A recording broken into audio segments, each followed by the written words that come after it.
मुझको लगता है कि इससे बड़ा जुमला क्या हो सकता है। अमित शाह जी ने जो बात कही, चाहे वो नोटबंदी, काला धन, ब्लैक मनी, जो भी चीजें उन्होंने कही, और आज 8.5 सालों में उनकी जो जुमलेबाजी हुई, यह काबिले बर्दाश्त नहीं है। 4 साल के बाद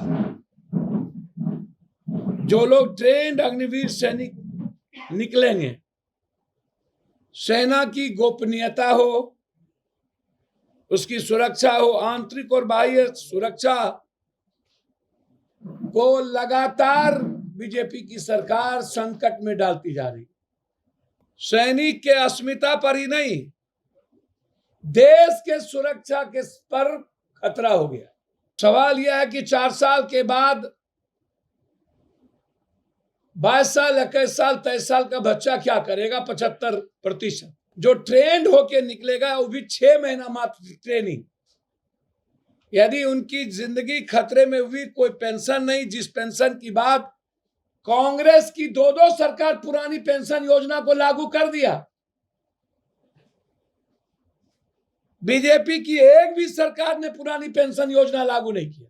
भारतीय सेना सिर्फ नौकरी और पैसे के लिए, पेंशन के लिए नहीं जाने जाते हैं। भारतीय सेना जज्बात के लिए जाने जाते हैं। भारतीय सेना दुनिया में लोकतंत्र की सबसे बड़ी ताकत, भारत के 140 करोड़ लोगों की आवाज और उसकी सुरक्षा के लिए जाने जाते हैं। 8 साल पहले नरेंद्र मोदी जी सेना के मुद्दों पर, सेना के सवाल पर, भारत की सुरक्षा पर, बॉर्डर के सवाल पर, वन पेंशन वन रैंक के सवाल पर, पुराने पेंशन के सवाल पर हिंदुस्तान में वो प्रधानमंत्री की जुमलेबाजी सरकार के द्वारा कई सारे जुमले, जिसमें सेना भी इनके लिए जुमला था। मुझको लगता है कि इससे बड़ा जुमला क्या हो सकता है। अमित शाह जी ने जो बात कही, चाहे वो नोटबंदी, काला धन, ब्लैक मनी, जो भी चीजें उन्होंने कही, और आज 8.5 सालों में उनकी जो जुमलेबाजी हुई, यह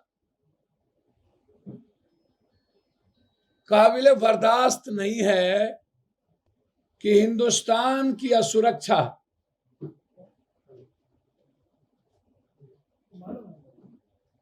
चार साल के बाद जो लोग ट्रेंड अग्निवीर सैनिक निकलेंगे, सेना की गोपनीयता हो, उसकी सुरक्षा हो, आंतरिक और बाह्य सुरक्षा को लगातार बीजेपी की सरकार संकट में डालती जा रही। One pension, one law, one nation, one ration, one nation, one election, यह सब जुमला था।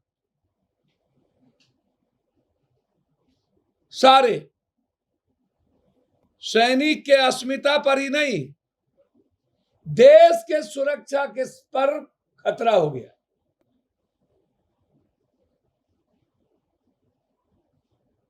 सवाल यह है कि 4 साल के बाद 22 साल, 21 साल, 23 साल का बच्चा क्या करेगा? 75%।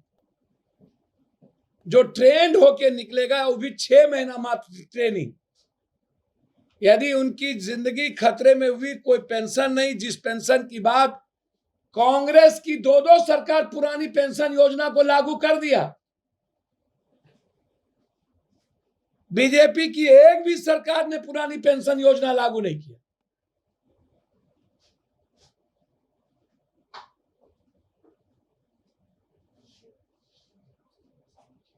क्या ट्रेनिंग से निकालने के बाद यह सवाल खड़ा होता है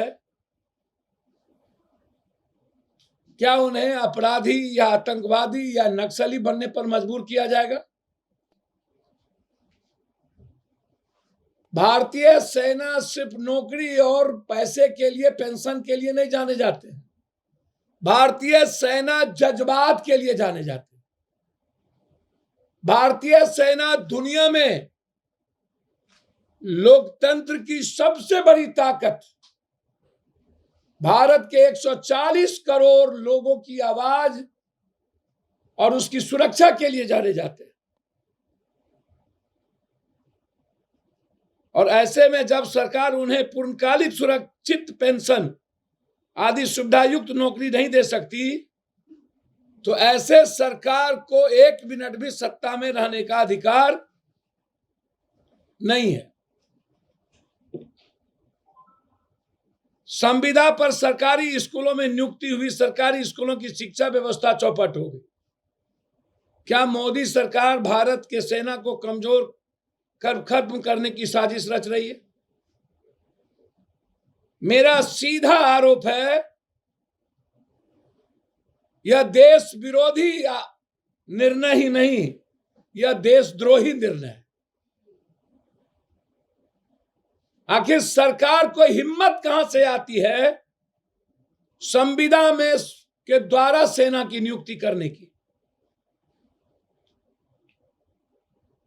जब सारी सरकारी नौकरियां कॉन्ट्रैक्ट पर बहाली खत्म करने की लड़ाई देश भर में चल रही है। पुरानी पेंशन आंदोलन चल रहा है कि पुरानी पेंशन को लागू करो।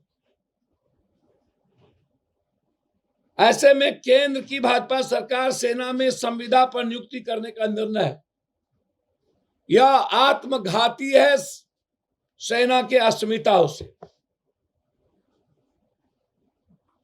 क्या सैनिक को भी अडानी के अंडर में कर देना चाहती है?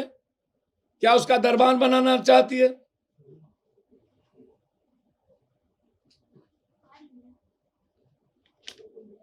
क्या 4 साल के बाद हमारे सैनिक अडानी के दरबारी करेंगे?